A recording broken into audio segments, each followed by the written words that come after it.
Hello students, this is Vikas Tawar and today I am going to explain the topic the verb. Okay, so what is verb? We have to understand the definition first. A verb is a word used to say something about some person, place or things. तो verb क्या होता है? एक ऐसा word होता है that is used to say something about a person, जो किसी इंसान के बारे में बताने के लिए काम आए, किसी जगह के बारे में और किसी वस्तु के बारे में बताने के लिए काम आए. Okay, so there are some examples. First is she is a doctor. So what a person is? A doctor. मतलब वो क्या बता रहा है एक इंसान के बारे में कि वह एक डॉक्टर है, उसके काम के बारे में बता रहा है. ठीक है, तो कौन है एक डॉक्टर? ऑब्वियसली एक यहाँ पर लेडी को इंडिकेट किया गया है. ठीक है, आई हैव ए काव, मेरे पास एक गाय है. तो व्हाट ए पर्सन पोजेस, तो किसी इंसान के पास क्या है? एक गाय है. He runs a race, he runs a race, तो इसमें क्या है? व्हाट ए पर्सन डज, तो आदमी क्या कर रहा है? वो भाग रहा है. ठीक है, रेस में. सो आगे क्या होता है? A verb may tell us what a person और ए थिंग डज. तो एक वर्ब होती है, वो क्या करती है कि एक इंसान, व्हाट ए पर्सन मतलब पर्सन, एक इंसान क्या है, वह क्या करता है. ठीक है, a thing does, what is done to a person और a thing, what a person or a thing is, or what a person or a thing possess. तो इस तरीके से कोई इंसान क्या चीज़ है, जैसे शी इज़ ए डॉक्टर, तो वह है क्या, उसका काम क्या है, उसके पास क्या है. शी हैज़ ए काव, आई हैव ए काव. तो इस तरीके से एक वर्ब क्या करती है? डिफाइन करती है. ठीक है, there are basically 4 types of verb. First is transitive verb, intransitive verb, linking verb और ऑक्सिलरी वर्ब. तो अब हम पहले ट्रांजिटिव वर्ब को एक्सप्लेन करेंगे. A verb which requires an object after it to complete its sense is called transitive verb. तो transitive verb क्या होती है कि ऐसी verb जो किसी ऑब्जेक्ट, जिसमें किसी ऑब्जेक्ट की ज़रूरत होती है आफ्टर इट, किसी वर्ब के बाद किसी ऑब्जेक्ट की ज़रूरत पड़े, उसको हम ट्रांजिटिव वर्ब बोलेंगे.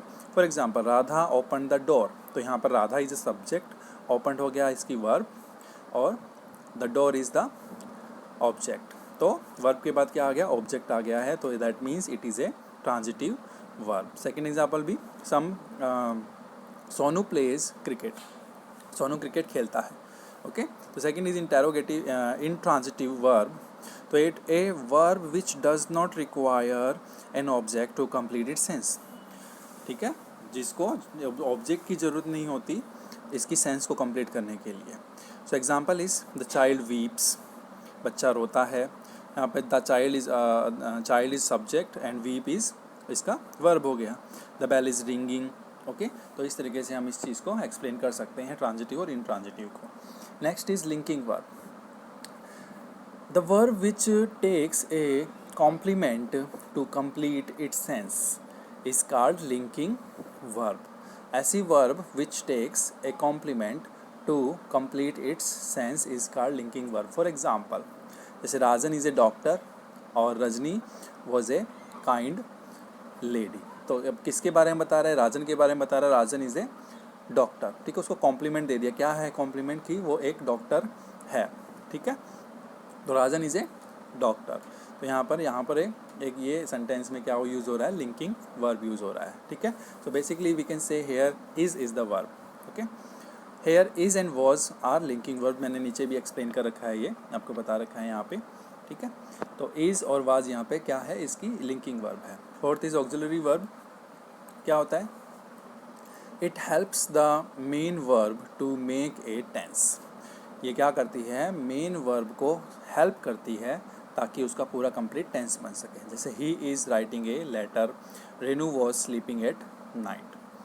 तो यहाँ पर इज़ और वॉज क्या हो गया? यहाँ पर इसकी ऑक्सिलरी वर्ब हो गई है, because he is writing a letter, वह एक खत लिख रहा है और Renu was sleeping at night. ठीक है, तो इस तरीके से हम इसको डिफाइन कर सकते हैं ऑक्सिलरी वर्ब को और लिंकिंग वर्ब को. ठीक है, there are some auxiliaries like primary auxiliaries, modal auxiliaries. तो प्राइमरी ऑक्सिलरीज में आते हैं हमारे पास बी में क्या आता है? Is, am, are, was, were, will be, shall be, etcetera. और हैव में हैज़, हैव, हैड आ जाता है. डू में डू, डस और डिड आ जाता है. ये प्राइमरी ऑक्सिलरीज होती हैं. मॉडल ऑक्सिलरीज में क्या आता है वो देखते हैं. जैसे विल शैल जितने भी अपने मॉडल्स हैं वो आ जाते हैं इसमें, will shall can could may might must ought dare और एटसेट्रा। तो इस टाइप के मॉडल्स इसमें मॉडल ऑक्सिलरीज में आ जाते हैं। ठीक है, तो according to tense there are 3 form of verb. Tense के अकॉर्डिंग 3 फॉर्म होती हैं वर्ब की। नीचे एग्जांपल्स भी दे रखे हैं, जैसे बॉयल, बॉइल्ड, बॉइल्ड। ठीक है, boil is the first form, boiled is the second form and third form is also boiled. जैसे कुक, कुक्ड और कुक्ड। ठीक है, इस तरीके की ये हमारे पास 3 फॉर्म होती हैं अकॉर्डिंग टू टेंस। और इनसे आपको हेल्प मिलेगी इनकी फॉर्म याद करने के लिए, टेंस की फॉर्म याद करने के लिए, फर्स्ट फॉर्म, सेकंड फॉर्म और थर्ड फॉर्म। ठीक है, जैसे count, cross, cry, dare, defeat, deal, die, divide. तो इस तरीके की कुछ ये फॉर्म वर्ब्स इसमें मैंने मेंशन कर रखी है। आप यहाँ से भी रीड कर सकते हो।